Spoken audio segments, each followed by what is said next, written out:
Let's see. Okay. I think we are on the air, and let's hope so. And hopefully you can hear me. Good evening. I'm John Phillips. This is Pittsburgh Sports Tonight, and we are broadcasting live on Monday, January 19th, 2026.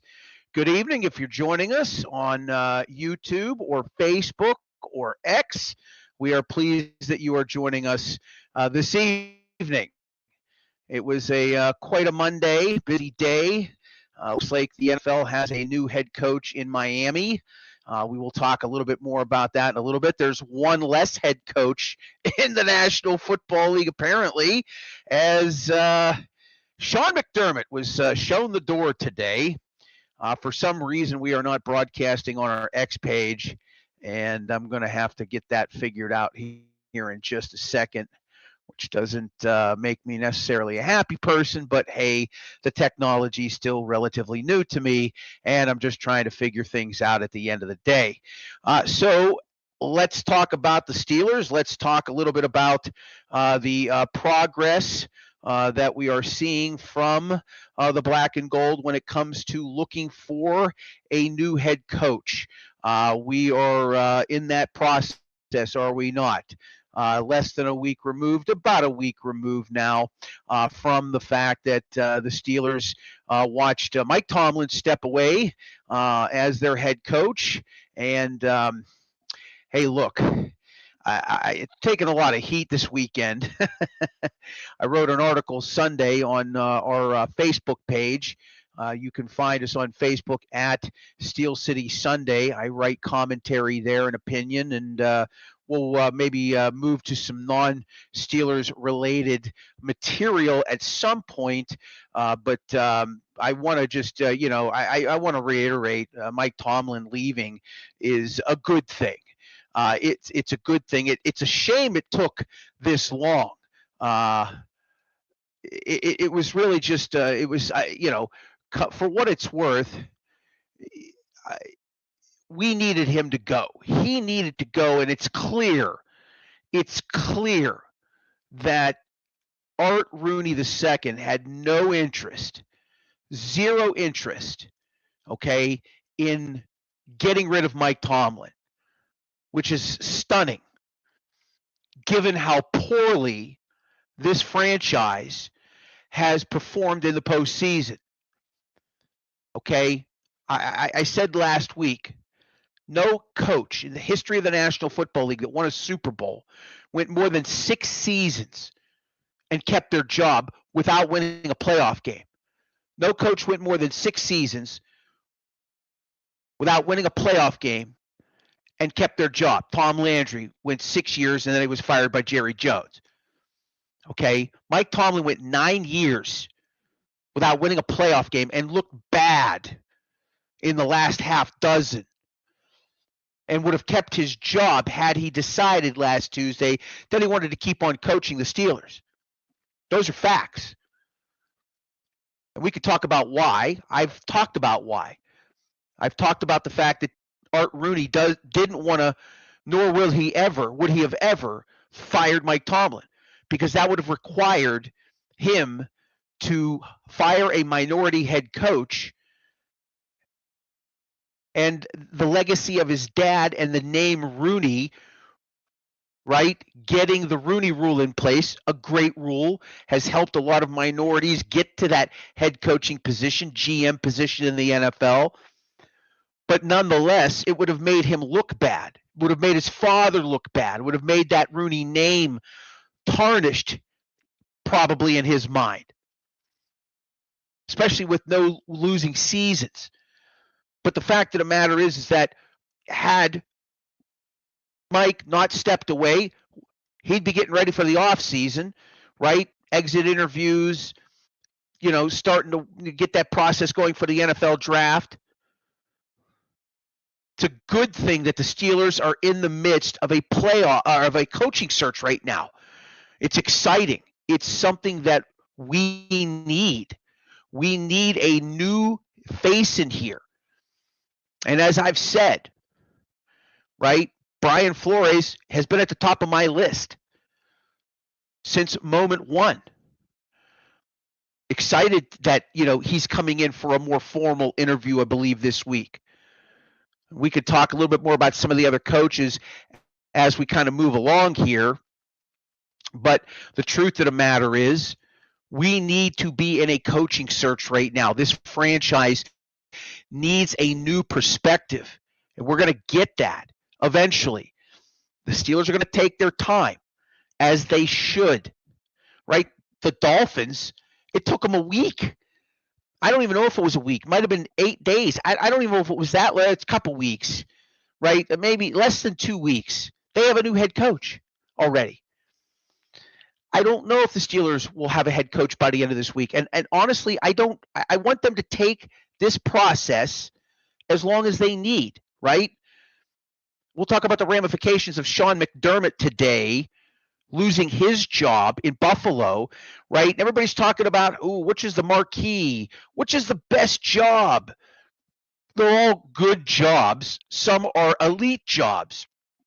No matter what you say about where the Steelers are at in terms of their roster and who they have for a coach to come in and work with, yeah, Buffalo, Baltimore, at the top of the list. But don't tell me that this job ranks below Cleveland. Don't tell me this job doesn't rank below Arizona. Don't tell me that. Don't tell me this job ranks below Las Vegas. It doesn't. It's above those, 100%. And again, I know Buffalo's got a great quarterback. Baltimore's got a great quarterback.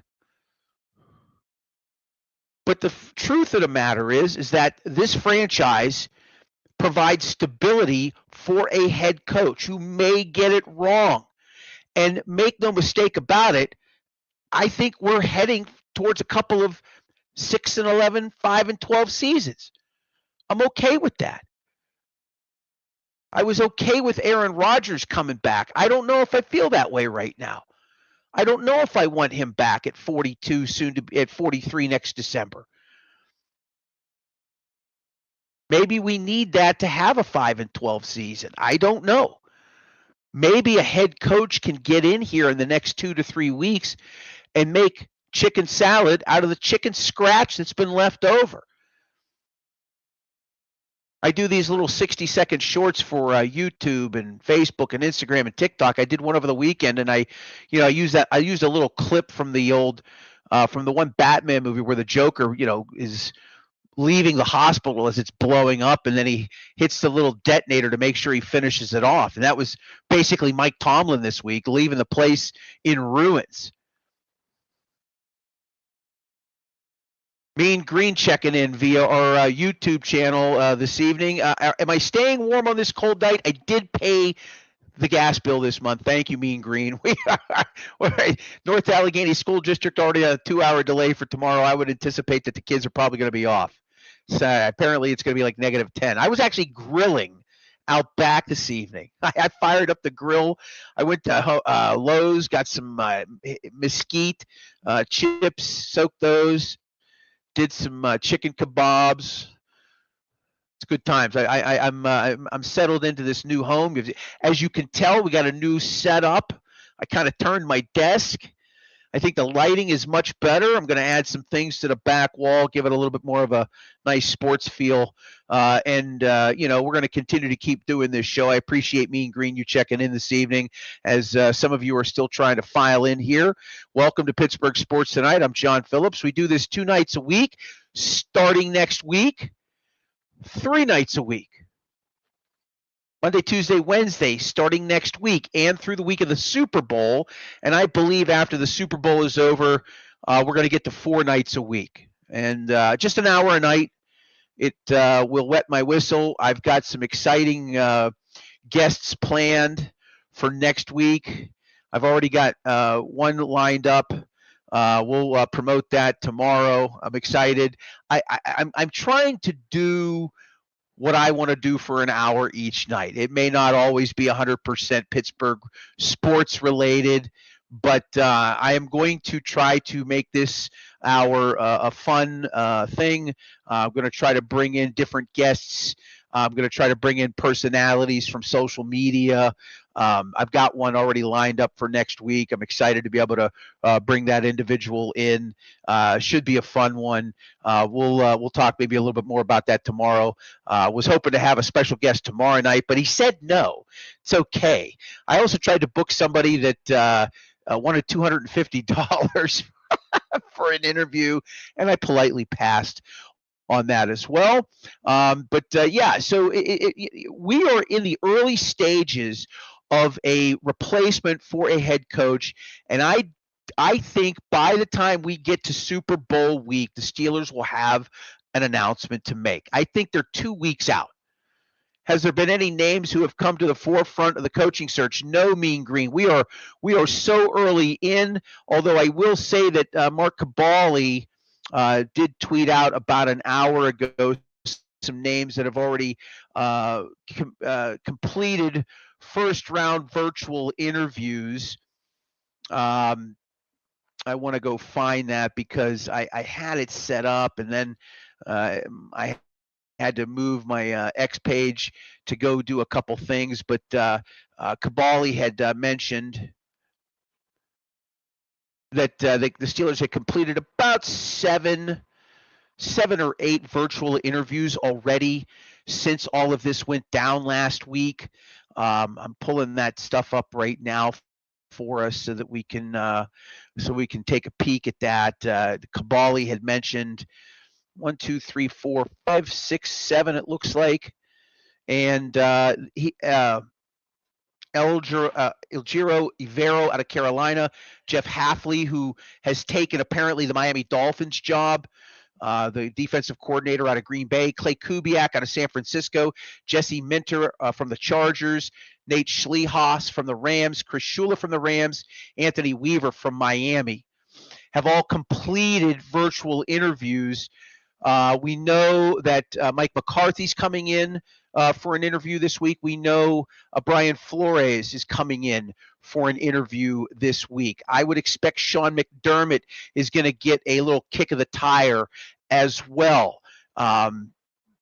This process needs to play out however long the Steelers deem it to be. I don't want them rushing through anything. I don't think anybody does, which is what stuns me a little bit about the Miami position. But hey, their process, their decision. The Steelers have to take their time. They cannot go running through and just grab somebody quickly unless they feel like that's what's necessary. Maybe, again, somebody blows them away. You know, I really think this is Brian Flores' job to lose unless he gets an offer somewhere else he thinks is better. That's really what we're talking about here. What the coaches that are out there and available right now, how do they and their agents look at these other teams, right? The openings that are available right now, who's available, what their perception is regarding what they feel is the best fit for them. And again, you got a Josh Allen, you've got a Lamar Jackson out there. And if you are somebody who is confident that that player is going to continue to stay on that roster for the foreseeable future, right? You don't want to go into a team who's got a quarterback like the two I mentioned, and they're walking into the final year of their deals. Now, I don't know what their deals are. I'll have to look those up. But if let's just say they were coming in on the back end of a deal where they were a year with an option. If I'm the head coach, I want to talk to the GM. I want to talk maybe to the player. I don't know what the rules are in the NFL regarding all of that, right? But you want to have these conversations. What is the likelihood of an extension? What's the likelihood of keeping that player around, right? If I'm stepping into a job in Buffalo and I think Josh Allen's going to leave after his, he's got a year and an option. If I think he's going to leave after the year and not pick up the option, I may not want to take the Buffalo job. If I know Lamar Jackson's got 2 years and an option, I feel a little bit better. That's a weapon. That's a 2-time MVP that's going to make your team a lot better as opposed to him maybe leaving. That's why these positions have certain ranks, right? Personnel plays a big role. If you were taking the players out of it, the Steelers' job would probably be number one, just based on the stability of what ownership offers to a head coach. There's a certain amount of intrinsic value in that. If you're a head coach, you know the Rooneys are going to give you some time.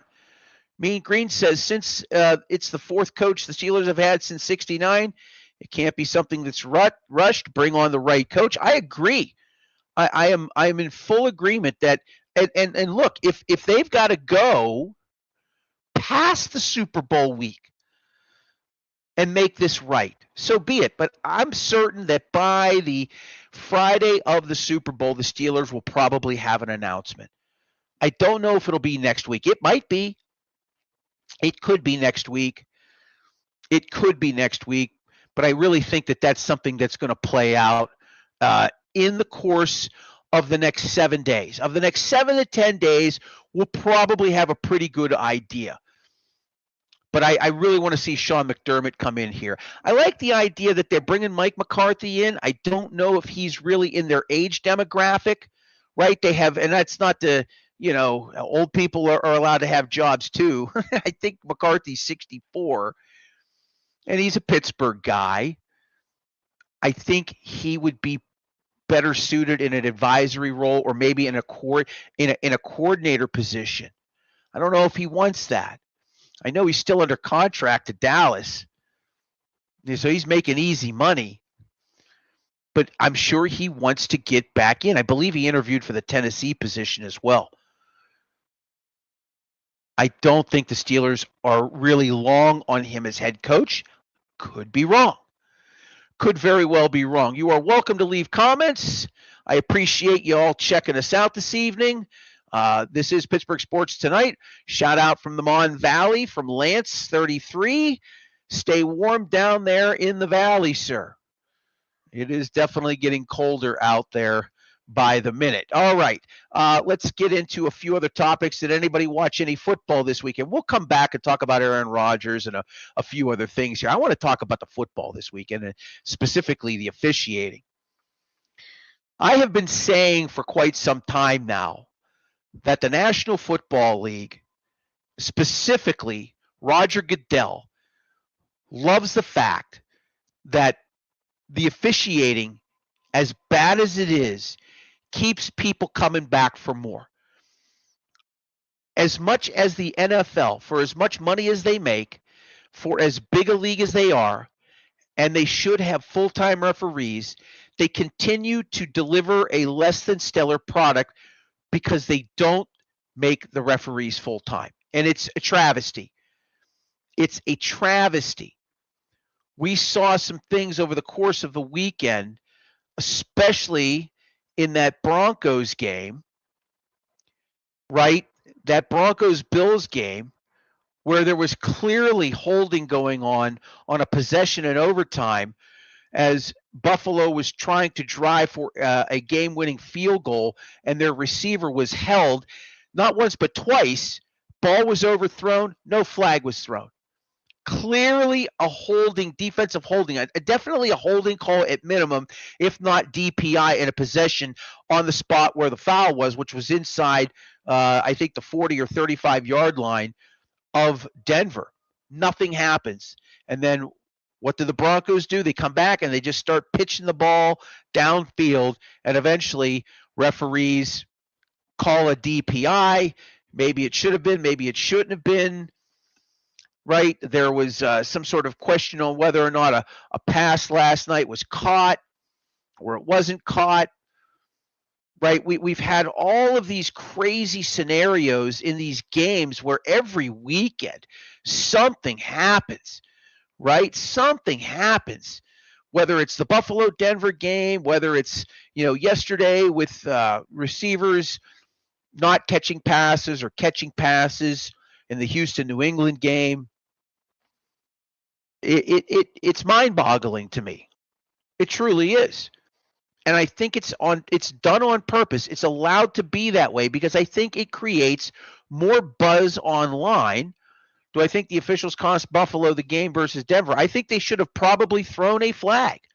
At minimum, a 5-yard penalty and a first down. I believe that was a third down pass, Mean Green, that went over the head of the defender or the receiver and the defender for that matter. And it ends up costing the Buffalo Bills a possession. They turn the ball over, and then Denver's able to work the ball downfield, and then they just started chucking it up, hoping for a flag, and they got one. They got two of them, actually. And it was a perfect scenario for them to win that football game. And Bo Nix is out, right? Broken bone in his ankle. Happened on the second to the last play of the game. How does that even happen? That's crazy, right? They're going to be without him this week in the championship game. We'll get to the New England Patriots here in a few minutes. Boy, you talk about a team that just has it. They lead a charmed life. Do the Patriots not? Do they not lead a charmed life? I don't think it really matters, really. I don't think it really matters because I think Seattle is by far the best team in the National Football League. And as my sharp friend Dutch Wido, a.k.a. Smart Monies, said, the Seattle Seahawks are the best team in the National Football League. He actually said they would beat San Francisco 41-13. And they ended up beating them 41-6. We're getting a comment from It's a Wrap Sports saying it has nothing to do with employment status. It has everything to do with judgment calls versus rule interpretation. Monday morning quarterbacking is a bitch. You call it by the letter, fans. What I'm saying, It's a Wrap Sports, is that they should be full-time. Because once you have full-time officials, then you can drill down on the specifics with coaching, referee clinics, and all the things that you need to have your officials all on the same page. They're not on the same page. It's up to interpretation. Yeah, rule interpretation is not the letter of the law. It's what the rules say. My wife loves that I do this show from home 2 nights a week now. Thank you, honey. It's not about interpretation. It's what the rules stipulate. And if you had full-time officials, you could sit down, and I know they grade them, right? But you can't have an interpretation of a rule. It's the rule. You can't call pass interference or defensive holding for 58 minutes out of the game and then not call it when the 2-minute warning hits in the fourth quarter or overtime. If it's a penalty, it's a penalty. Okay? What's a catch? What's not a catch? It's insanity. We've gotten to the point now where we don't even know what a catch is. Some officials are going to rule certain things a catch. Some are going to rule it not a catch. If the ball wiggles and moves. It's absolutely crazy. I mean, we've gotten to this point, but I think it's by design. I think the league absolutely loves it. I think the league is completely enamored by the fact that people are out there just talking about this call, that call. The sport is rigged. It's not rigged. The injury will definitely hinder Denver on Sunday, but they do have a home game. You let them play and let the fans bitch, according to I think that's Maddie B. Again, it's pretty clear what a holding is. It's pretty clear what pass interference I think is, right? You have 5 yards from first contact as a defender. Everything after 5 yards shouldn't be interpretation. If a receiver has his back to a play and he's not looking back and he's holding an arm, that's a defensive holding at minimum. At minimum, in the postseason, in the fourth quarter, 2 minutes to go, or overtime, at minimum, that's defensive holding. It's 5 yards and a first down. At minimum. As the ball's in the air, even if the ball overshoots both players, at minimum, that's a 5-yard penalty. But we're not even seeing that. Stidham versus the Patriots pass rush may be a problem for Denver. We'll see. Right now, the Patriots, I think they're 5.5-point favorites as the line came out. It's going to be an interesting one on Sunday. Both games will be great. I think the Rams will give Seattle quite a bit to handle, but I still expect the Seahawks to move on. Right now, I'm leaning New England, but that's fairly obvious as to why. More from It's a Wrap. It's human factor. It's a vital part of the game, just like baseball. ABS is ridiculous. It's going to ruin the game. I think you're talking about the strikes, right? The box. I think that's what you're discussing. The human factor needs to be. I'm not saying replace the officials with robots. What I'm saying is that you have to have uniformity, right? An official needs to know, right? An official needs, like, he's going to go to his daytime job. When are you going to have time to talk to the league about, what he's doing if he's in between delivering mail from Yonkers to, the Bronx? I know a lot of these guys hold professional jobs and they're vetted and they're good people, and that's all well and good, but they're making terrible, terrible mistakes on one hand, and then on other plays you're getting other calls that are taking teams out of contention. You're not letting the players play essentially, right? That's the way I see this. Maybe I'm wrong. You're welcome to chime in, and you're welcome to leave a comment. The Mel Blount rule was no contact after 5 yards. Mean Green. The defenses in the 1970s, Jack Tatum, and there were others. Obviously, they definitely dominated the offenses, and the league made a change, and it started to open up the offensive play. You had Air Coryell, you had the AFL, which was chucking the ball, and they had some different rules. But it wasn't until the NFL put that rule in to give wide receivers more freedom downfield and limit the defense. And it's been like that ever since. Most of the rule changes have favored the offense, to be quite honest with you.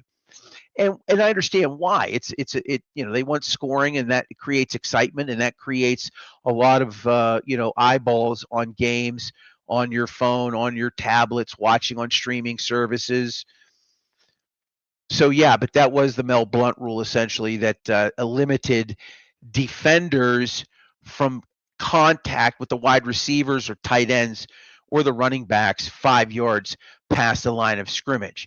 All right, Pittsburgh Sports Tonight rolls on. We're at about the halfway point. We'll keep you till about 55 minutes after the hour this evening, and we will roll into some other topics.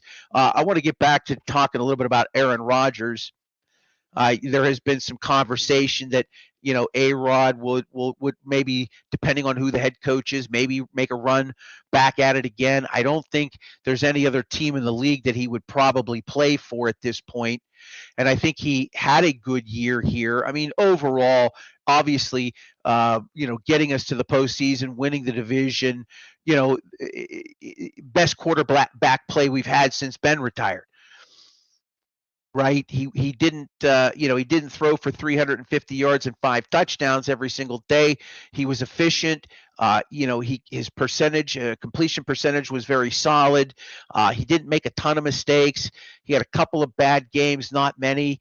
Overall, Aaron Rodgers played well, but I just don't know if a new head coach wants A-Rod to come in unless they've got a plan in place for the draft. And you could talk about Will Howard. I hear Will Howard's name all the time. Will Howard. Will Howard is maybe going to get a few snaps, right, in the preseason, right? He'll be at all the OTAs. He'll be at all the workouts. Will Howard is a 6th-round draft pick. He's a 6th-round draft pick. A lot will be determined once a head coach is in place and they get Aaron Rodgers figured out, whether or not they want to bring him back. Whether or not he wants to come back. I think he probably does want to come back.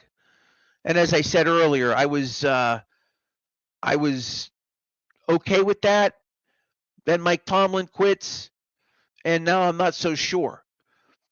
I think we're going to probably have to wait and see who the head coach is, if Rodgers speaks to the coach, and if they come to some sort of conclusion that, hey, we'll bring you in for one more year, but here's our plan. We want to develop Will Howard or, Mason Rudolph. God forbid Mason Rudolph, gets 16, 17 games. I don't know if he's the answer or not.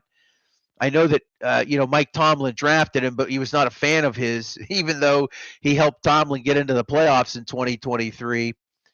And of course, that whole debacle at the end with Kenny Pickett. He was injured, or was he injured? Hey, I'm good to go for Seattle, but I want to start. If not, I want to be the third string quarterback. That whole thing. But at that point in time, I think Kenny Pickett had seen enough and realized that, the franchise was probably going to be moving on from him, and they sure did they not? Right? We're going to bring Russell Wilson. Oh, you're going to be competing for the starting job. Russell Wilson's brought in. Hey, he's the starter. I want to trade. It was a disaster. The whole thing was a complete and total disaster, right? Bringing in Trubisky, Matt Canada as the offensive coordinator. And again, this goes back to Tomlin having carte blanche to do whatever he wanted. And Art was okay with it. I don't care unless you're a Bill Belichick, where you get me to 9 Super Bowls and you win 6 of them. Nobody in the NFL should have that much power over their franchise. I don't care who they are, right? You win a Super Bowl and you spend some time with a team, you tend to develop power and have cachet. It's dangerous. And we saw it firsthand here. Arguing with fans, Mike Tomlin wasn't responsible for those drafts. It was Kevin Colbert. First of all, Kevin Colbert was brought in, right, because Bill Cowher won a power struggle with the guy who was there previously, and he got kicked out. And Colbert was brought in, and it was Cowher who had a lot of sway with what Colbert was doing. And then, of course, he retires, steps down. He wanted more money. The Rooneys said no, so he stepped away, and he got his money, of course, from television. But here comes Tomlin in, and within a few years, right, Super Bowl championship goes to a pair. Rooneys give him carte blanche. He has autonomy to pretty much do and say whatever he wants. And so it was committee, but Tomlin had final say. And especially after Colbert retired, right? Omar Khan did the bidding in part of what Mike Tomlin wanted.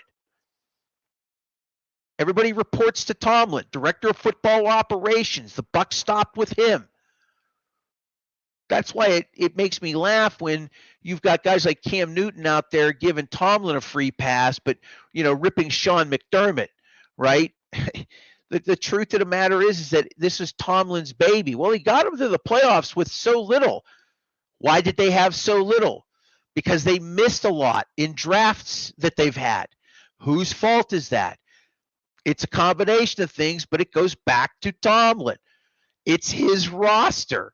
Those are his players. He's the one signing off on everything. You don't think that a third-round selection isn't getting an okay from Mike Tomlin? No, I want to go this way. Right? He was in charge of everything. The reason why they were mediocre is because Mike put mediocre rosters together. They couldn't figure it out. They couldn't figure out the draft picks on a consistent basis. They couldn't figure out the free agents on a consistent basis. It was always 9-7 or 10-7 or 9-8 and barely get in, win a division, always a first round exit, right? How many more dubious records did Mike Tomlin need to acquire before this came to an end? Right? 9 one and dones. A 400 winning percentage after 20 playoff games. 5 straight losses to teams with sub 500 records with a minimum of 8 losses against the wins that they had. He lost 5 in a row like that. There's only been 2 coaches in the history of the league that have ever done that, and he was one of them. And, of course, not developing the talent. As Andy Wido checks in via YouTube, they couldn't develop talent. Andy, absolutely true. And that falls on Tomlin's shoulders. As the week rolled out, and as we got to Saturday, I was quite perplexed by the whole, Tomlin not having a final presser thing. It really bothered me, and that was the other topic I wanted to get into tonight. It bothered me not because he owed the fans or the media. Okay, Tomlin doesn't owe the media or the fans a final presser. He owed the Rooney family the courtesy of that after what they gave him for 19 years. Okay, Chuck Noll was made to retire. Bill Cowher resigned because he wanted more money, and they said no. Okay. Mike Tomlin didn't even give this franchise the courtesy of a farewell interview, right, to the media. Could have spent 20 minutes there. Could have had a 5-10-minute statement, if that, take a few questions, and been out of there in a short period of time. Didn't have to be long. I don't think Mike Tomlin respected the Rooney family very much at the end of the day when it was all said and done. He showed his fundamental lack of respect for the organization by not doing a press conference. That's my opinion. And I'll die on that hill. He owed it to the Steeler organization because even Art in his press conference on Wednesday last week said, you can ask Mike. Next day, no press conference. Stunner. Even if he would have taken a few days, because I know his daughter had a meet. She's a gymnast down at the University of Georgia. I know he went down there and spent some time with her, and rightfully so. He could have had something this week and came back. He could have gone out and done that sort of thing and then come back. He owed it to the franchise to do a press conference. If the 2 coaches prior to him, right, and we know this now over the course of time. We know that Dan Rooney went to Chuck Noll and said, hey, you're done. We know that Bill Cowher wanted more money, and Dan Rooney said no. And so Bill stepped away and went to television and found out he loved it so much that he never needed to come back. Whatever happened, whether you want to believe that it was all Mike Tomlin deciding, hey, I've had enough, or if it was the Rooneys saying, hey, and again, I think this is plausible. I think the Rooneys may have said to him, I don't know if we're going to extend you. I know Art said he wanted to run it back, but that might have been after the fact. That might have just been thrown in there as cover for Mike. I don't know. But I think it's plausible that conversation happened on Tuesday, and Mike said, you know what? I'm done. I think it's possible. I'm not saying it happened, but I think it's plausible. And the fact that Mike doesn't do a press conference it bothers me. It bothers me because I think he shows a fundamental lack of respect for an organization that plucked him out of Minnesota, right? This unknown that was handed a Super Bowl caliber roster, coordinators and staff that had been to the Super Bowl just a few years prior. He was given the keys to a kingdom. And in the first 4 years, he did a very great job. But then after that, all the kinks in the armor, the bloom comes off the rose, you peel back some of the layers of the onion, you start to find some stink. All of that eventually came over time. And the bottom line is he's gone, and now we're in a coaching search. All right, Pittsburgh Sports Tonight. John Phillips here. Thanks for joining me on all of our social media platforms. Nice little crowd of you in here this evening. We appreciate you checking us out, whether it's on our YouTube channel or on Facebook or on our X page. It's a Wrap Sports Tonight, because for some reason I am not streaming off of my page, and I've got to get that figured out. What I would like to tell you is that tonight's show is brought to you in part by Arch Masonry and Restoration. They are working at this time of year. If you're a brick mason, block mason, concrete finisher, if you do construction labor, and your team of people, your company you work for is not working, call Arch Masonry, 412-564-5733. Visit their website, archmasonryinc.com. Tell them you heard about Arch Masonry on Pittsburgh Sports Tonight. We appreciate Arch Masonry giving us the opportunity to continue to keep broadcasting throughout the course of this season, off season as it might be. We'll continue to do shows this week, tonight, and tomorrow night. Starting next Wednesday, I will do 3 nights a week. We'll head into Super Bowl off week and Super Bowl week, doing shows 3 nights a week. And then sometime after the Super Bowl, possibly the first full week of February, we might go 4 nights a week. I'm still trying to work out some of the kinks in my schedule. Got a big contract in today, folks. I was fairly busy. I'm going to be doing a lot of traveling in the next 3-4 weeks, and I don't know if I'll be home for months on end. I know I'm going to Utah in mid-April, and I'll probably be out there living in a trailer for 4 months, trying to put 500 or 600 people to work. And I'm not even kidding when I say that. It's going to get busy, but I want to be able to do an hour a night, and I can do an hour a night because I have the support of this guy right here from It's a Wrap Sports. That's Matty B. The It's a Wrap Sports Network puts us on the air. They've been putting us on the air since day one. I can't thank Matty B and the team of people that he has out in Philadelphia. The It's a Wrap Sports Network has a lot of shows that are Philly-centric. They do some Penn State stuff. They brought us on because, hey, it's Keystone State, right, against the world. Well, this is the It's a Wrap Sports lineup. You get a chance to see shows like ours every night, Sunday through Thursday at 9 o'clock, The Final Word with Matty B. They do post-game shows for the Flyers. They do the 76ers. They have a Sunday show, Philly AM Sports.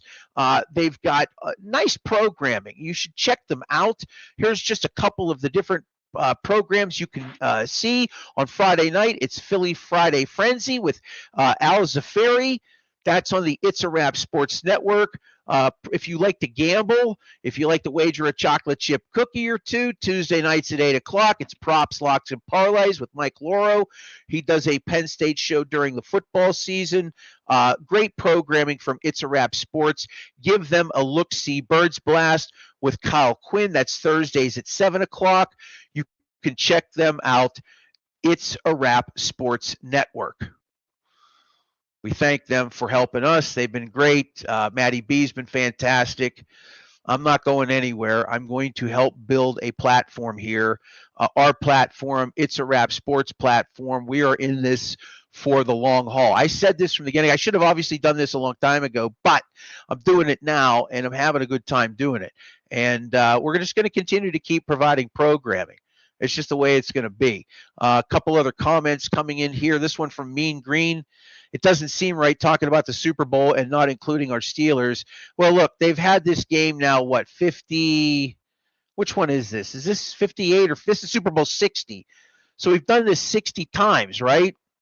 This is the 60th game. Well, we've been involved in 8 of them, right? We've been involved in 8 of them. So, that's not a bad, that's like what, 12% of the games, right? That's not a bad number, right? We're accustomed to going to the Super Bowl. We're accustomed to winning playoff games. That's why things have been so hard. And again, I don't want to go off on this tangent, but it gets me back to the conversation where, look, I've generated a lot of content on Facebook the last 4 or 5 days. on various Steeler pages. Our page, of course, I like to share to other Steeler pages. There are some pages out there that are great about sharing our content, the content that I provide.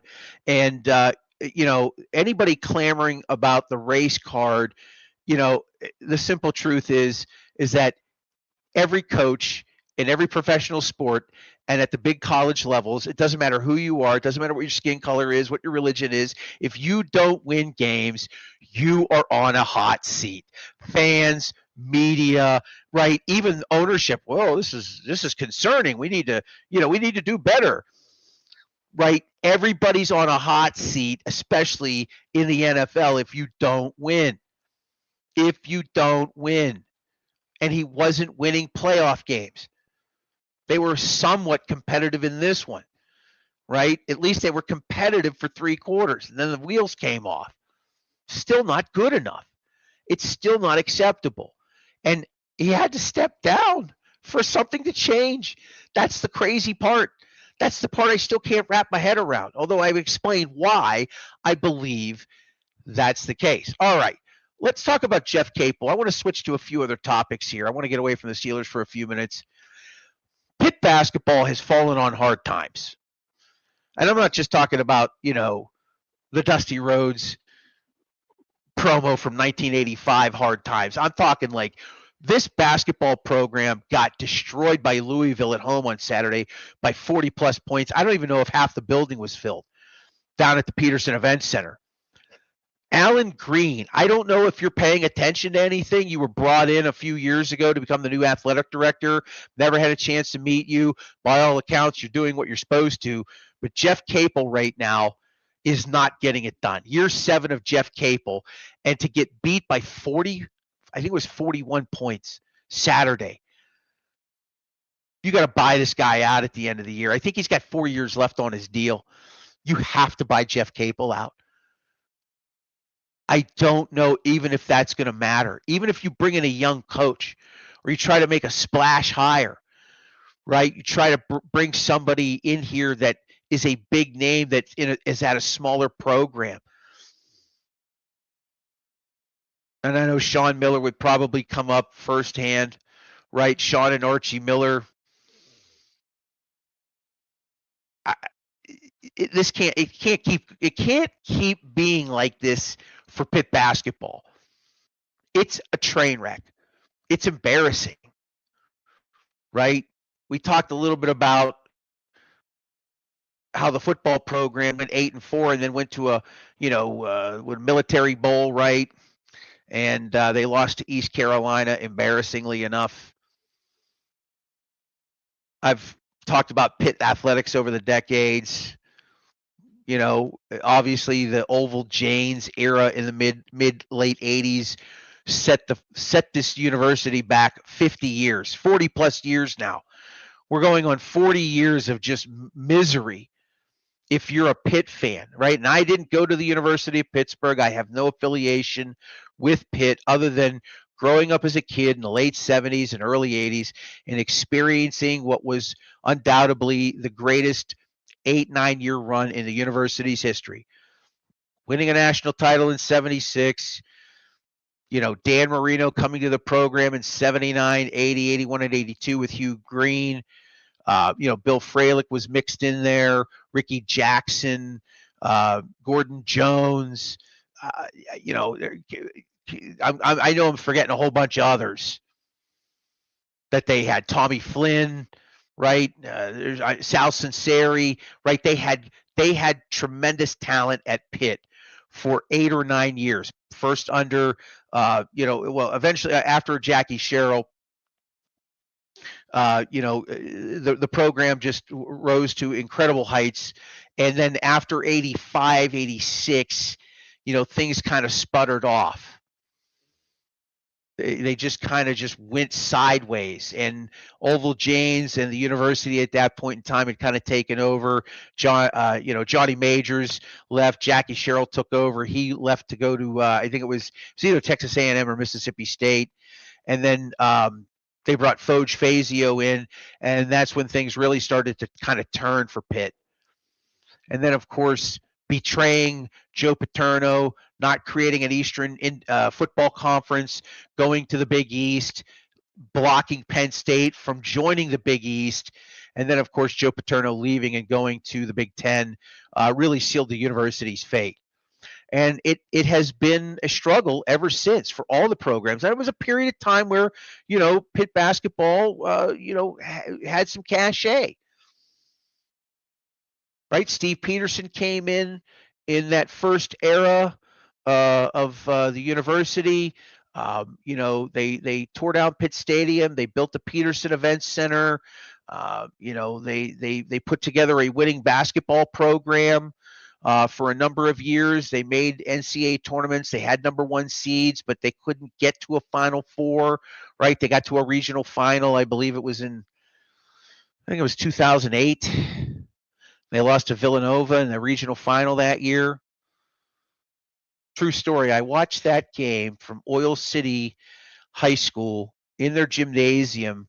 There was an independent wrestling card that a friend of mine ran, and there were 1,200 people at this. And I watched that that regional final game. It still kills me to even say this. I watched Pitt lose that game with George the Animal Steele. I swear to you, Jimmy Superfly Snuka was there, Kamala, who else? Sergeant Slaughter, Hacksaw Jim Duggan. I'll see if I can dig the photos out. It was my son's birthday. It was like March 27th or March 28th. That was the regional finals where Villanova went down and made that layup at the end of the game. I watched that standing next to George the Animal Steele. I watched the last 10 minutes of that game hanging out with George Steele backstage. True story. Pitt has suffered, and they have not been able to get even back to that point ever since then. That's how hard. It's 17 years, right? It'll be 18 years this spring. 18 years this spring. Pitt basketball is in a world of hurt right now. I think Alan Green needs to probably step in after the season and remove Jeff Capel. We'll see if Pitt decides they want to go and buy out his contract, because that's really what it's going to take, right? I think there's 4 years left, and I'm sure it's a sizable amount of money. The Pittsburgh Penguins go to Seattle. They start a 4-game road trip, and they defeat the Kraken 6-3 this afternoon on a Monday MLK game. Sidney Crosby with 2 assists in this contest. Ben Myers with a goal and an assist for the Penguins. Connor Dewar, he had 2 goals in this game. The Penguins 23, 14, and 11. I believe it's now game 11 since the start of the new year, and they are, I believe, 7-4. 7-4. So this is a good sign for the Penguins right now. I was always one of these guys that kind of paid attention after the season was over in terms of football, but the Penguins have piqued a little bit more interest in me after a hot start. Then they kind of cooled off. They've begun the new year with 6 wins now, and I believe that's 14 points that they've acquired since the start of the year. So good job by the Penguins in terms of that. I guess the Riverhounds made a little bit of news today. They signed Trevor Amon, who won a Golden Boot in USL Pro 1, I believe, 2 years ago. He's a prolific goal scorer. Of course, Augie Williams left the team. He was their leading goal scorer this past season. The Riverhounds have signed Trevor Amon to a 2-year contract. A little bit of Riverhounds news for you there as well. All right, Pittsburgh Sports Tonight winding down here on this Monday evening. I want to thank everybody for participating in the show today. Appreciate all of your comments. We'll be back in here again tomorrow night. Hoping to have a guest for us tomorrow evening. I'm not sure who just yet, but we're working on that. I've already got one guest lined up for next week that I'm excited to talk about. We'll get more into that tomorrow, but we are pleased to be doing this a couple nights a week now. We hope you're enjoying it. It just gives me an opportunity to stretch my pipes and talk about whatever's on my mind in Pittsburgh sports and other topics. Maybe I should call the show Pittsburgh Sports Tonight and at. I'll have to chat GPT myself a new logo. Okay. Thanks to all the people involved. Again, thanks to the It's a Wrap Sports Network for putting us on the air. My name is John Phillips. We'll be back in here tomorrow at 7 o'clock. People, please like and subscribe. If you have not been to our YouTube channel yet, please give us a follow on the YouTube channel. We continue to crank out more content over on YouTube. That seems to be doing some good things for us, and we certainly want to continue that. Until tomorrow at 7 p.m., my name is John Phillips. Thanks for tuning in. You've been watching Pittsburgh Sports Tonight here on the It's a Wrap Sports Network.